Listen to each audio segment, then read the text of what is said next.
잃은 양처럼, 목자 없는 양처럼 그렇게 흩어져 있는 것을 보시고 이들을 위하여서 결국은 예수님이 자신이 가야 될 길이 무엇인지에 대하여서 거기서 이제 결정을 하게 되는 거죠. 그들을 포기할 수 없는 주님의 그 마음, 결국 목자 없는 양에게 목자가 되어야 된다고 하는 것이고, 목자가 된다라고 하는 것은 결국 그들을 죄와 사망에서 건져내야 되는 것이며, 그것은 결국 세례 요한처럼 역시 자신도 이제 하나님이 정해주신 그 루트를 따라 그대로 이제 가야 된다라고 하는 것, 걸어가야 된다는 것을 예수님이 아시죠. 그리고 더 적극적으로 이제 복음을 선포하면서 인자가 받을 순환에 대해서 제자들에게 얘기하기 시작하는데, 제자들이 그거를 이해하지 못합니다. 제자들이 이해하지 못할 뿐만 아니라 목매하죠. 그래서 그런 일이 일어나서는 안 됩니다라고 말합니다. 우리 신앙도 마찬가지죠. 우리 신앙생활 할 때도 지금은 아마 양쪽으로는 부족한 사람도 있고 양쪽으로 조금 풍족한 사람도 있을 수 있지만, 그러나 이 모든 것이 결국에는 다 정리되어져야 될 때, 그래서 여러분 영혼이 이제 궁극적인 복음의 실제성을 나타내야 될 때가 이르게 되는 거죠.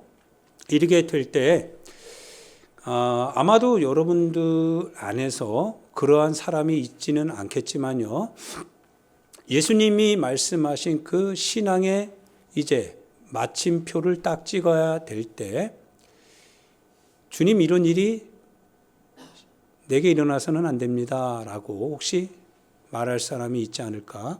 혹시 지금까지 이것을 위해서 내가 내 현실 속에서요, 신앙생활에 온 목표와 방향이 이 목표와 이 방향이었는데, 이것을 다 한순간에 다 정리하고 이제 내가 희생과 헌신과 이제 주님의 뜻을 위하여서 결국 내 육체의 모든 시간표를 다 중지시켜야 되는 그와 같은 결단을 해야 된다고 한다면, 하나님, 이것은 신앙생활이 아니지 않습니까? 라고 혹시 그렇게 말할 수 있을까 두렵습니다.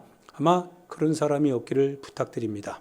그런데 이것은 신앙인에게 있어서 반드시 일어날 일이라고 했어요. 그래서 지금 여러분도 이제는 다 매스미디어 하나의 어떤 기기를 통하여서 세계 소식을 듣지 못하는 사람이 한 사람도 없죠. 다 듣고 있습니다. 그것은 우리 가운데 이제 주님의 소식을 알리는 하나의 매체가 되기 시작한 거죠. 시대가 어떻게 되어져 가고 있다라고 하는 것에 대하여서 주님이 우리에게 명확하게 보여주고 있는 겁니다. 초초에 기근과 지진이 있는 거는 이거는 이루 말할 수 없지, 다 알고 있죠. 튀르키예부터 시작해서 우리 한국에도 지금 지진이 점점 일어나고 있고요. 나라와 그리고 민족이 민족을 향하여서 계속 일어나고 있는 거, 이건 여러분 지금 너무나 급속도로 지금 발전되어져 가고 있는 건 사실이죠. 러시아부터 중국, 북한, 그리고 벨라루스, 이렇게 세르비아 안에서 또 다른 민족끼리 어떤 그 영역 갈등, 너무나 많은 일들이 지금 벌어지고 있죠. 인도와 파키스탄, 인도와 중국, 대한민국, 우리 가까이 있는 대한민국과 북한과 이와 같은 하나의 갈등 관계, 핵이라고 하는 전술핵이라고 하는 단어들이 지금 굉장히 일상적으로 지금 다가오고 있습니다. 누구든 자국의 이해가 이제는 어긋나면 자국이 자국을 지키기 위하여서 반드시 무력 시위를 하지 아니할 수 없을 겁니다. 때가 정말 주님이 말씀하신 대로 임박했죠.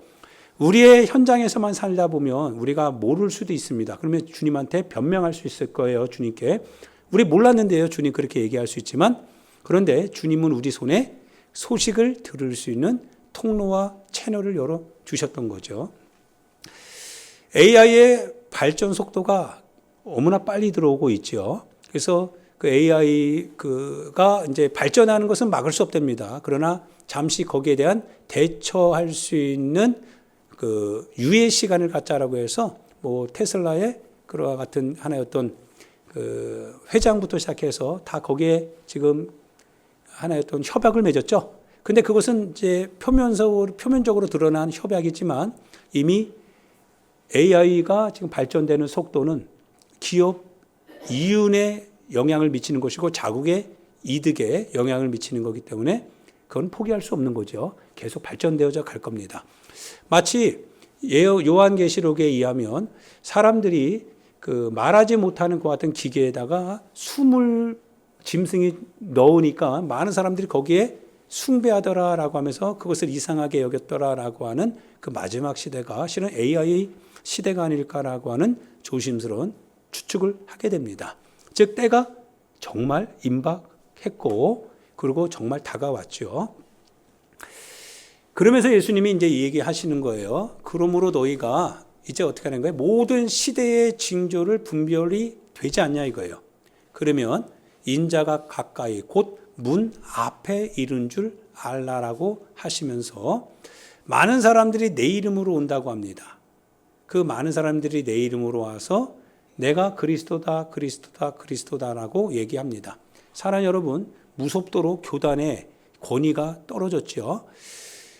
교계마다 하나의 어떤 질서와 그리고 성서적인 규례, 질서, 치리, 권징 이와 같은 모든 하나의 법적 요건들이 다 허물어졌습니다. 그래서 개인마다 자신의 신앙의 기준을 갖고 살아가지요. 어디서 예수라고 내가 예수다라고 말하더라도 그것이 이상하지 않을 만큼 우리 각자가 원하는 예수를 만들어 가고 있습니다.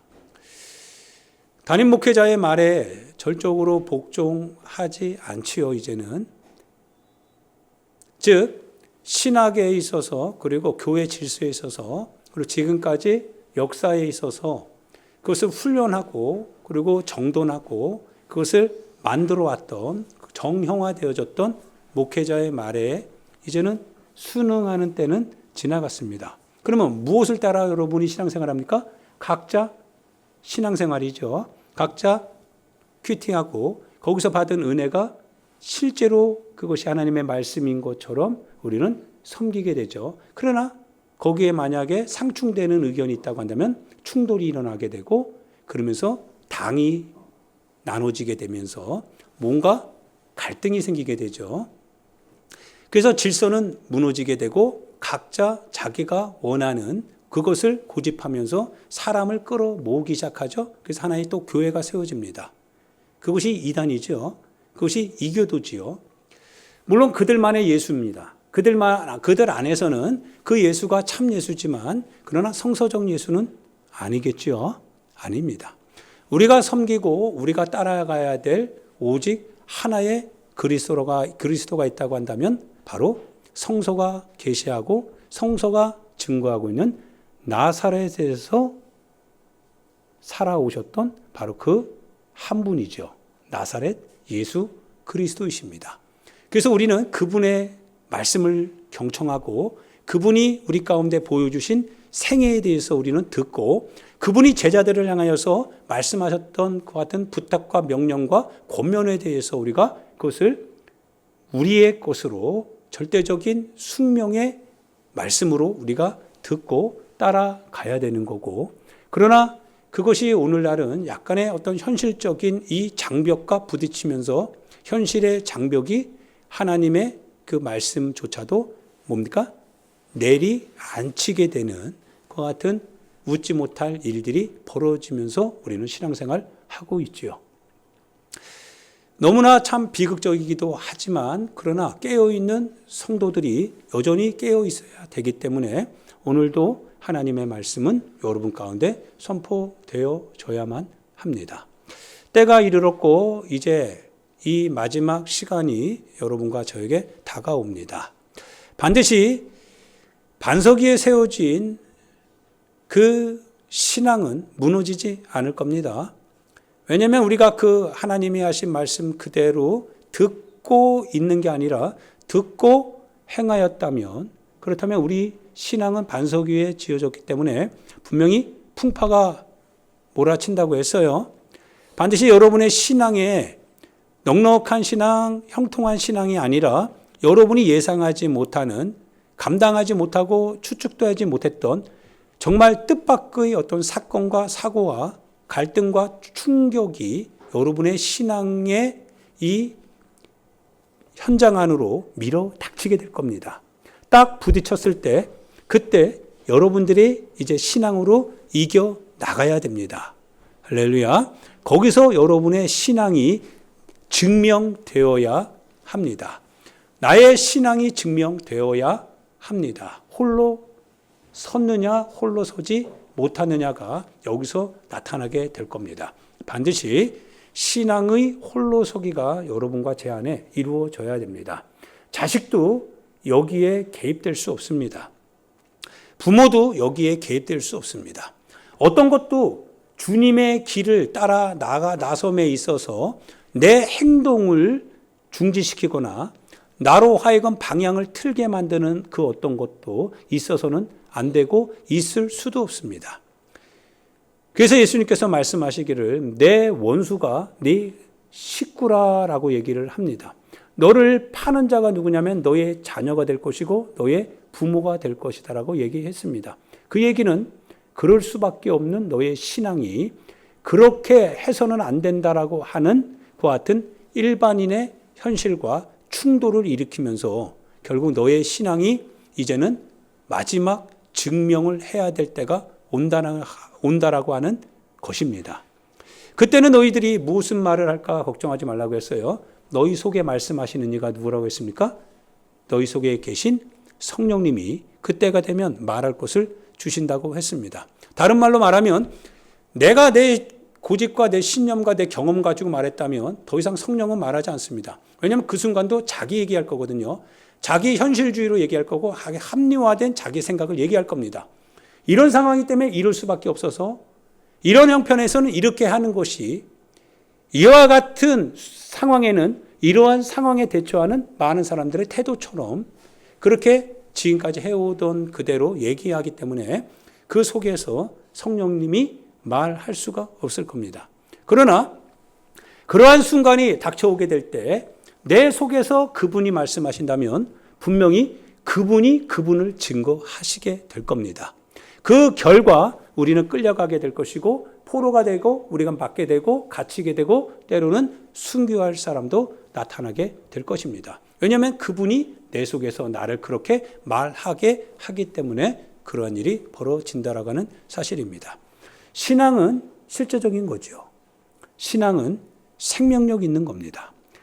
이 생명은 내가 조작한 생명이 아니라 내가 가졌다면 즉 그걸 주신 자의 성품이 그분을 내 안에서 분명히 나타내시는데 누구처럼 나타나냐면 나사렛의 예수님처럼 우리로 하여금 나사렛의 예수의 제자라고 하는 삶의 증표로 나타나게 하실 것입니다. 그래서 예수님을 증거하는 그 현장에서 많은 교회가 박해를 받았고 예수님을 증거하던 제자들이 한결같이 다 고난 앞에서 다 사라졌습니다. 죽임을 면치 못했고요. 예언자들이 주님의 말씀을 가지는 그 순간부터 그들은 기득권에 의하여서 저항을 받았고 그리고 박해를 받았고 폭력의 희생물이 되었던 거죠. 그들은 대중에 속하지 못할 수밖에 없었던 것은 바로 대중을 향하여서 그들은 얘기해야 될 하나님의 메시지가 있었기 때문에 그렇습니다. 이 소리가 내 안에 있다고 한다면 그리고 여러분 안에 함께 있다고 한다면 오늘 이 시대를 살아가는데 여러분 우리는 걱정할 이유가 없습니다. 왜냐하면 그 소리가 우리를 이끌어 갈 것이거든요. 비록 우리 육체적인 우리의 계획과 우리의 설계는 조금 수정 변경해야 되겠지만 그러나 수정 변경해도 괜찮은 것은 그분이 그분의 설계도와 그분의 계획을 우리의 육체의 현장에서 나타나게 하실 것이거든요. 그래서 그분이 보호해 주실 것이거든요. 할렐루야. 그분의 뜻대로 신앙생활 해야 됩니다. 할렐루야. 많은 사람들이요. 예수님께서 예루살렘으로 들어왔습니다. 예루살렘으로 들어오시니까 많은 백성들이 앞에서 가고 뒤에서 따르면서 뭐라고 하냐면 호산나 다윗의 자손이여 우리를 구원하소서, 우리를 불쌍히 여기소서. 다윗의 이름으로, 즉 메시아의 이름으로 우리 가운데 오시는 그리스도가 당신이 맞습니다 라고 하면서 앞에서 가고 뒤에서 가면서 종려나무까지 승리의 이 환호성을 지릅니다. 여러분과 내 자신이 이 역할을 아마 누구나 다 하고 있습니다. 예수님을 환영하지 않는 사람 한 사람도 없습니다. 예수님을 우리는 다 환영합니다. 그리고 그분은 환영받기에 합당하신 분이십니다. 그런데 그분이 이제 성전에 들어가시는데요. 성전에 들어가시다가 무화과 나무를 만나게 되죠. 무화과 나무를 이제 만나게 되는데 무화과 나무를 보니까 뭐가 없어요? 열매가 없습니다. 이 무화과 나무는 이스라엘, 즉 예수님을 환호성 지르면서 환영했던 그 민족 정체성입니다. 그 민족이고 그 나라입니다. 어떻게 보면 여러분과 내 자신입니다. 예, 우리는 무화과입니다. 우리는 무화과 나무입니다. 그래서 포도 농장에다가 우리 같은 돌 감람나무, 때로는 우리가 잊지 못할 그런 포도나무, 우리는 포도나무가 아니었지요. 우리는 어떻게 보면 그냥 이식된 한 나무에 불과했을 것 같아요. 근데 하나님께서 우리를 뭐요? 그 하나님의 포도원으로 우리를 이식시켜 주었던 거죠. 그리고 우리를 향하여서 뭘 맺기를 원하시는 거예요? 열매를 찾으시는 거죠. 열매 맺기를 원하시는 거죠. 예수님께서 무화과 나무를 이렇게 보십니다. 그때 여러분과 제가 다윗의 자손이요 우리를 구원하소서, 우리를 구원하소서, 우리를 구원하여 주옵소서라고 하면서 당신이 우리를 구원할 메시아입니다라고 말했다면, 이제 예수님이 우리에게 요구하시는 열매를 우리가 그분에게 드려야 할 때입니다. 드려야 됩니다. 우리는 무화과니까요. 그분이 시장하시고 그분에게 우리가 이제 드려야 될 뭔가가 있으니까요. 사랑하는 여러분, 그런데 무화과에 열매가 없습니다. 신앙생활에요, 열매가 없습니다. 우리 사순절을 지나면서요, 사무엘 12장, 15장 여러분에게 순종에 대한 얘기를 했습니다. 순종이 제사보다 낫다고 했습니다. 하나님의 말씀을 듣는 것이요, 내가 원하는 것을 내 원하는 방식대로, 내 취향대로 하나님 이렇게 하면 기뻐하시겠지라고 하는 그것보다 실은 하나님의 말씀대로 내가 순종하는 것이, 그것이 주님이 기뻐하신다라고 하는 것, 그게 바로 순종이요, 그것이 바로 하나님 앞에 우리가 드려야 될 기본적인 예배의 첫 자세입니다. 우리 식대로 하는 게 아니라는 거죠. 우리 모양대로, 우리 방식대로, 우리 현실의 감각대로 하는 게 아니다라는 거예요. 하나님의 말씀대로 하는 겁니다. 무화과를 찾으시는 주님 앞에 우리는 하나님이 원하시는 방식, 하나님께서 뜻하셨던 그 방식, 하나님께서 우리에게 찾으셨던 그 방식을 하나님께 드려야 됩니다. 하나님, 기존에는 내가 내 뜻대로 살아왔다면, 그러나 이제는 달라졌습니다. 이제는 주님 뜻대로, 주님이 나를 이 포도원에 심어주시는 그 주님의 뜻을 따라서, 주님이 나로 하여금 열매 맺게 하기 위하여서 주님이 그토록 나를 위하여서 기도해 주시고, 나에게 도움을 주시고, 나에게 은혜를 주시고, 내가 기도할 때마다 응답하여 주셨으니 3년 동안 내가 열매 맺지 못한다 할지라도, 그러나 주님이 이 남은 한 해 동안 나를 위하여서 그렇게 적극적으로 내 삶에 개입해 주신 이 은혜에 감사해서, 하나님, 내가 변했습니다. 하나님, 이제 하나님의 방식대로, 하나님의 뜻하신 대로 내가 이제 하나님의 원하시는 그와 같은 주님의 길을 따라서 내가 이제 순종하며 나가기를 결정했습니다. 하나님, 이것이 내 신앙의 열매입니다. 주님이 흘려주신 주님의 피에 대한 내 반응입니다. 열매를 드려야 됩니다. 주님이 기뻐하실 겁니다. 주님이 우리를 칭찬하시겠죠. 늦게나마 열매를 맺은 것에 대해서, 늦게나마 5시에 와서 단 1시간만 일했다 할지라도요, 그러나 그가 일한 것에 대하여서 하나님께서는 한 데나리온을 그에게 선물로 줄 수 있을 것입니다. 그러나 마지막까지 만약 내가 내 뜻대로, 내 고집대로, 내게 있는 것을 내 마음대로 땅에 묻어두고 그냥 그것이 내가 하나님 앞에 그래도 나는 뭐 괜찮지라고 하면서 그렇게 태만하고 게으르게 신앙생활을 한다면, 순종하지 않는 그 같은 내 자신의 신앙의 고집을 끝까지 가지고 가려고 한다면 주님은 이제 정산할 것입니다. 주님의 그 정산하심을 따라서요, 내가 주님 앞에 가지고 가야 될 것이 반드시 있는데, 그게 없다면 이제 공경에 빠지게 됩니다. 한번 사랑하는 우리 귀한 성도 여러분, 성서적인 나사렛의 그리스도를, 예수님을 그리스도로 섬기는 여러분에게 이렇게 질문해 봅니다. 여러분 지금 예수님 앞에 이제 서 있습니다. 예수님 앞에 여러분 지금 서 있습니다. 예수님이 여쭤볼 겁니다. 예수님이 여쭤볼 거예요. 천국에 들어올 수 있는 오직 하나의 길이라면 내 길을 따라 들어오는 것이라고 했습니다. 좁은 길이라고 하는 거 마지막이 생명이기 때문에 많은 사람들이 이 길이 불편하고 평탄치 않고 가기에 좀 협착하기 때문에 거절했지만, 그러나 그 마지막은 생명이라고 했는데 천국의 길은 바로 이 좁은 길이라고 하는 거죠. 여쭤볼 겁니다. 너의 삶은 어떤 길이었느냐? 라고 하는 거죠. 너의 삶은 어떠한 삶이었느냐라고 하는 질문 앞에 여러분을 세울 겁니다. 내가 헐벗었을 때 나 입혀줬느냐라고 하는 질문을 여러분 주변에 있는 이웃을 여러분 앞에 보이면서 말씀해 주실 겁니다. 내가 배고플 때, 그리고 내가 나그네 되었을 때, 내가 병들었을 때, 내가 감옥에 갇혔을 때,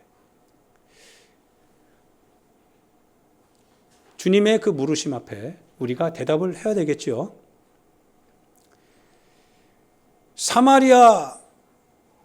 선한 사마리아인의 비유를 여러분과 제가 잠깐 한번 나눠봐야 될 것 같습니다. 제사장, 레위인은 굉장히 많습니다. 여러분 다 제사장이고 여러분 다 레위인입니다. 여러분 예배에 굉장히 익숙한 사람들이고요. 여러분 예배 생활하는 데 있어서 아마 여러분 몰라서 내가 예배 못 드렸습니다라고 말하는 사람 없습니다. 그런데 재미난 것은요, 강도 만나 죽은 이 사람을 향하여서 이제 실제적으로 내가 드러내야 됩니다. 내가 이제 내 삶을 통해서 표현해내야 됩니다. 그런데 이상하죠. 내 마음에는요, 종교적인 형식은 있었는데 마음의 욕심은 사라지지 않았더라 이거예요.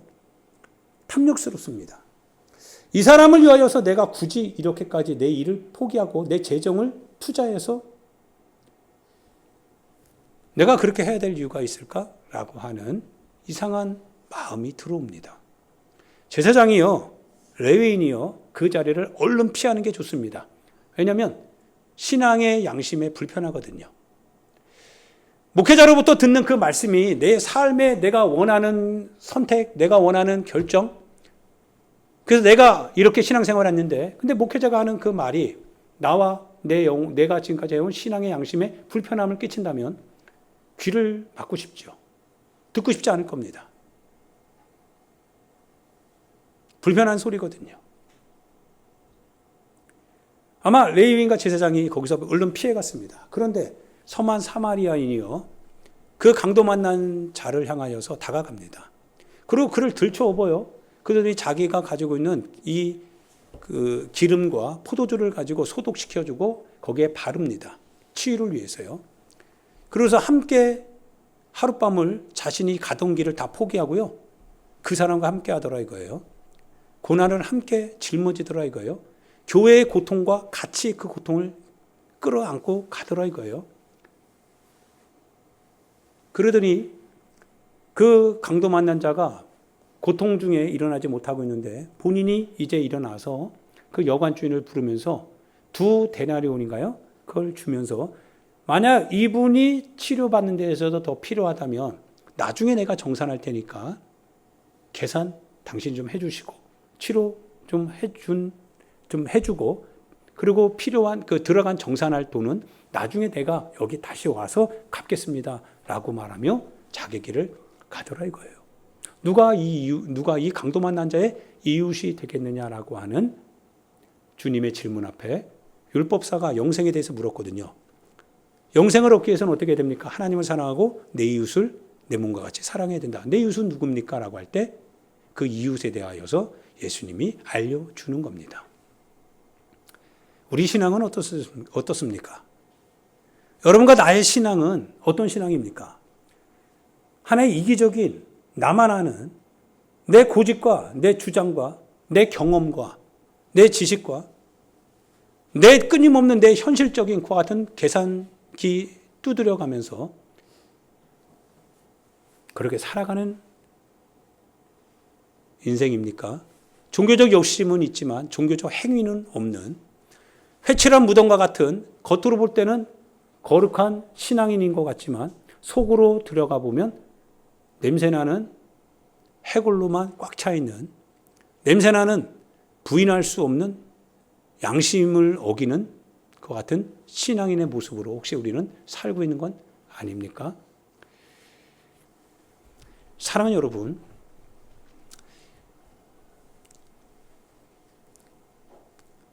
우리는 어떻게 보면 우리 스스로가 성경을 우리가 해석하고 우리가 성경을 마치 우리가 해석할 수 있는 사람인 것처럼 오늘 우리의 현실에 대입하고 우리의 상황에 대입하고 우리가 가지고 있는 경험과 지식에 대입하고 내가 갖고 있는 고집과 주장을 꺾지 않으려고 하는 그 같은 알리바이로 성경을 사용하고 있는 것은 혹시 아닙니까? 그래서 우리가 혹시 교주가 되고 있는 건 아닙니까? 혹시 내가 신이다라고 말하고 있는 그 같은 괴물과 같은 신앙인 아닙니까? 목회자의 소리가 들리지 않고요. 성서의 권면이 다가오지 않고요. 교회의 질서가 내 삶의 질서에 영향을 미치지 못하도록 바리게이트를 딱 쳐놓고요. 교회 중심, 하나님 중심, 말씀 중심, 성서 중심 말은 하지만 그러나 실제적으로는 내 삶이 중심이 되는 내 현실이 중심이 되는 그렇게 만들어가는 혹시 나는 신이다라고 말하고 있는 그런 여러분과 혹시 제가 아닌가? 한번 우리는 우리 자신의 신앙에 대해서 질문해 볼 필요성이 있습니다. 무화과를 주님이 심으신 이유는 무화과 잎사귀를 보려고 하는 게 아니었습니다. 무화과의 목표는 반드시 열매를 맺는 것이고 주님도 그걸 알기 때문에 무화과를 심었을 때는 무화과로부터 열매를 맺기를 주님은 원하고 계시다라고 하는 사실입니다. 주님이 우리에게 달란트를 주셨을 때는 주님이 우리에게 하나님의 은사를 주셨을 때는 그 은사를 그저 누리라고 주신 것이 아니라 그 이상으로 너희가 누림을 통하여서 하나님의 나라를 확장하고 하나님의 역사, 즉 예수 그리스도 안에서 보여주신 하나님의 뜻을 나의 삶의 현장에서 다시금 재현하고 재현하는 이와 같은 희생과 섬김의 자세, 그것을 주님이 우리 가운데 원하시기 때문에 내가 갖지 못했던 달란트를 주님이 내게 주신 것이 아니겠습니까? 그래서 고린도전서 12장에 보면 은사에 대한 얘기를 쭉 하시면서 그러면서 그 은사가 뭐를 세워야 되냐면 항상 봉사하는 은사로서 바울은 얘기하고 있습니다. 은사가 독단적으로 독선적으로 나가게 되면 그것은 고린도 교회를 회파시킵니다. 분열로 이끌어가고요. 교회를 당파를 만들어내게 됩니다. 그러나 그 은사가 바로 봉사하는 은사로서 그렇게 섬김을 다하게 될 때 교회는 성장하게 되고 교회는 성숙해지게 됩니다. 그래서 오직 사랑으로서만 이 모든 것은 가능하다라고 말씀을 하시면서 고린도전서 13장에 사랑에 대한 얘기를 하는 겁니다. 믿음도 크고 역사도 크고 모든 것이 다 있다고 할지라도 그러나 사랑이 없으면 울리는 꽹과리와 불과하다고요. 그 사랑은 입으로 하는 사랑이 아니라 그 사랑은 네가 말한 것을 너의 삶의 현장에서 열매로 가지고 들어오는 사랑이어야 한다는 겁니다. 실제적으로 오늘 우리의 삶의 현장에서 너가 행동하지 않는 사랑은 누구나 얘기할 수 있지만 그러나 행동하는 사랑은 누구나 얘기할 수 없기 때문에 그것은 오직 사랑을 가지고 있는 자만이 행동으로 우리 가운데 열매로 드러낼 수 있다라고 하는 사실입니다. 바로 하나님은 사랑이시다라고 하는 것이고 사랑이신 하나님이 먼저 우리 가운데 행동으로 보여주셨기 때문에 우리는 그 사랑을 보고 우리는 사랑을 알았다라고 하는 겁니다. 사랑은 실천하는 겁니다. 행동하는 겁니다. 따름이지요. 할렐루야. 사랑은 여러분, 종려주의를 향하여서 어떻게 보면 내 손에도 예수님을 향하여서 종려나무까지를 나는 지금도 흔들고 있을 겁니다. 주님이 오시는데요, 어떻게든지 내 겉옷을 벗어서 그래서 주님이 가시는 그 길에 나는 거기다 깔아놓기를 원합니다. 그래서 야, 주님이 내 겉옷, 내 삶을 들여밟고 가시는구나. 아, 내가 그 가운데 내가 같이 함께 있었구나. 그 주님이 위대한 주님으로요, 영광의 주님으로 그와 같은 내 행위를 기억하셔서 나를 축복해 주시고 나를 영화롭게 하시고 나를 내 삶에서 풍성하게 하시고 내 주머니를 두둑하게 채워주시고 그런 주님으로 나는 기대하고 있을지도 모릅니다. 그런데 그 주님이요, 발가벗기고 머리에 가시관이 씌어진 채로 얼굴은 핏빛이 돼서 자그매한 그 모습으로 두들겨 맞을 뿐만 아니라 매질을 당하더라 이거예요. 살점이 떨어져 나가더라 이거예요. 갑자기 등골이 옥삭해집니다. 자칫 잘못하다간 나도 똑같이 당하겠다 이거예요. 내 겉옷을 다시 주섬주섬 챙겨 입고 싶습니다. 다윗의 아들, 이제 그 얘기 하고 싶지가 않습니다. 왜냐하면 끌려갈 것 같아요. 다 뺏길 것 같아요. 내 주머니에 있는 거 다 뭡니까? 고스란히 사라질 것 같아요. 이거 큰일 나겠다 이거예요. 베드로가 예수님을 부인합니다. 너도 그 도당 중에 한 사람 아니냐? 내가 너를 봤는데 너도 그 제자 중에 한 사람 아니냐라고 베드로를 향해서 얘기할 때 베드로가 뭡니까? 움찔하죠. 움찔합니다. 나는 그 사람 알지도 몰라. 나는 본 적도 없어. 그 사람과 내가 무슨 상관이야? 자신에게 손해가 될 것이 딱 느껴지는 순간 주님 온데간데 없더라 이거예요.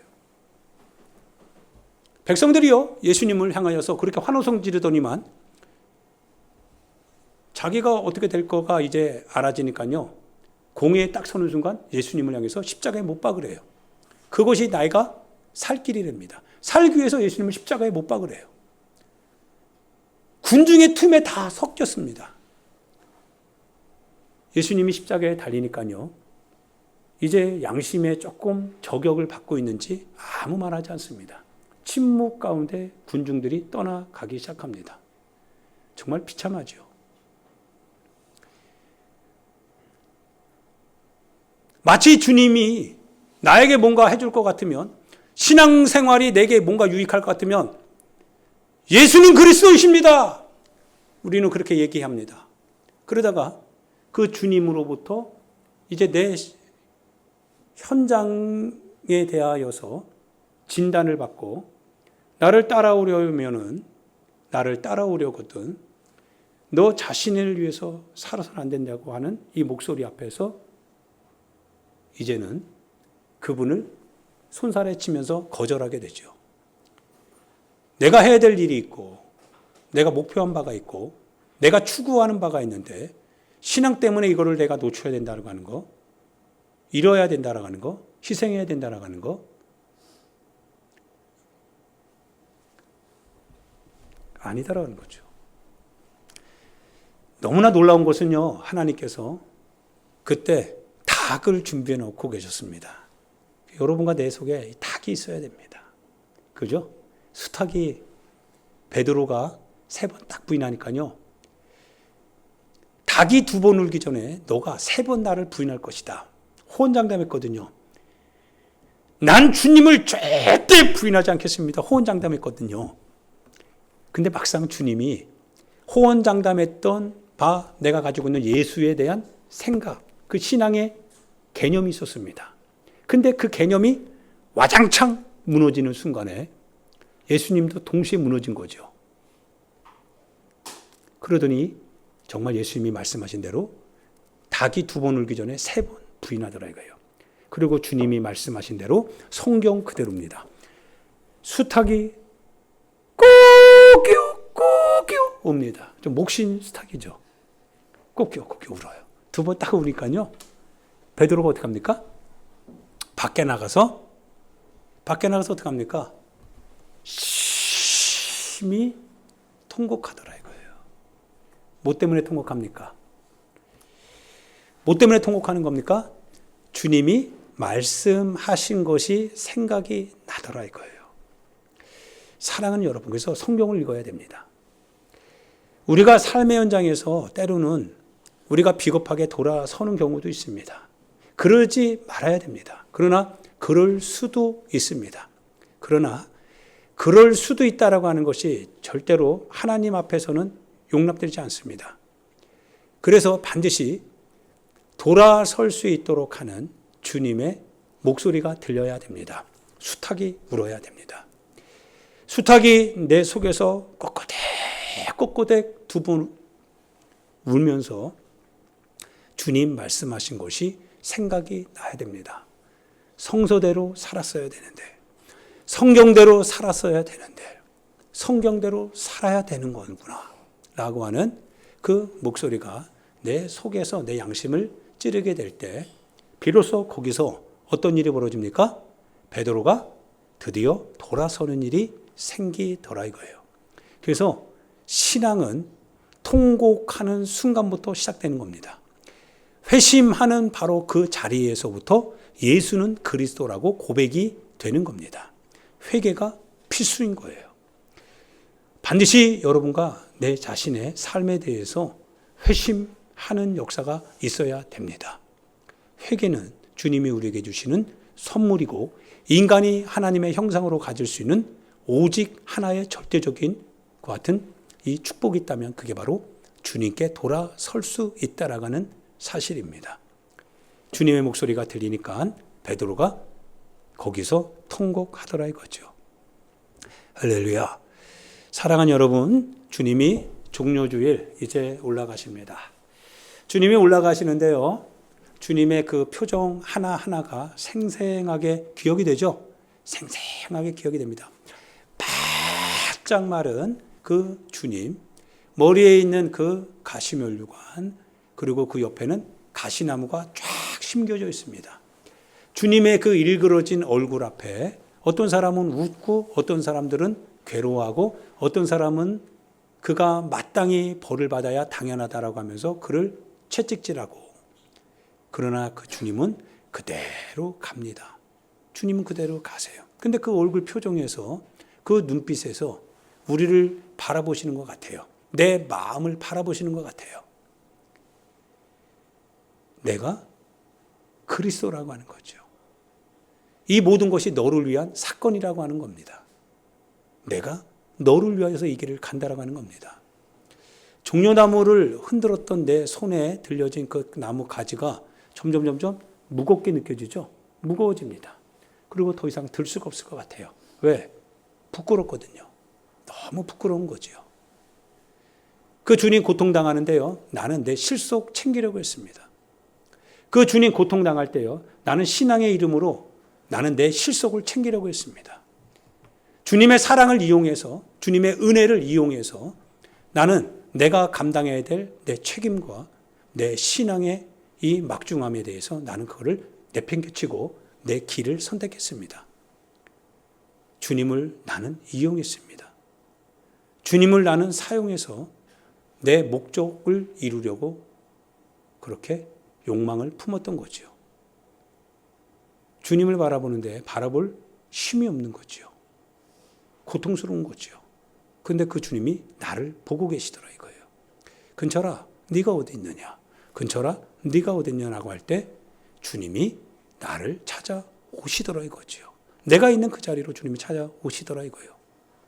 그리고 그 주님이 내가 있어야 될 그 십자가의 현장에 주님이 거기에 달리시더라 이거죠.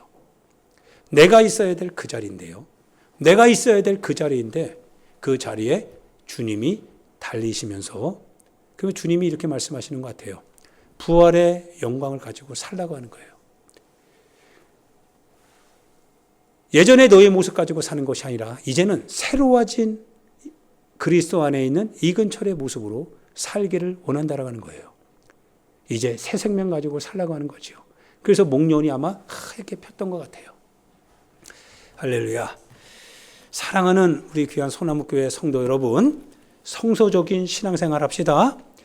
성소적인 신앙생활을 합시다. 그래서 반드시 홀로서기 해야 됩니다. 여러분 신앙이 반드시 홀로 설 수 있는 신앙생활이 이루어져야 됩니다. 반드시 여러분이 열매를 반드시 가지고 있어야 됩니다.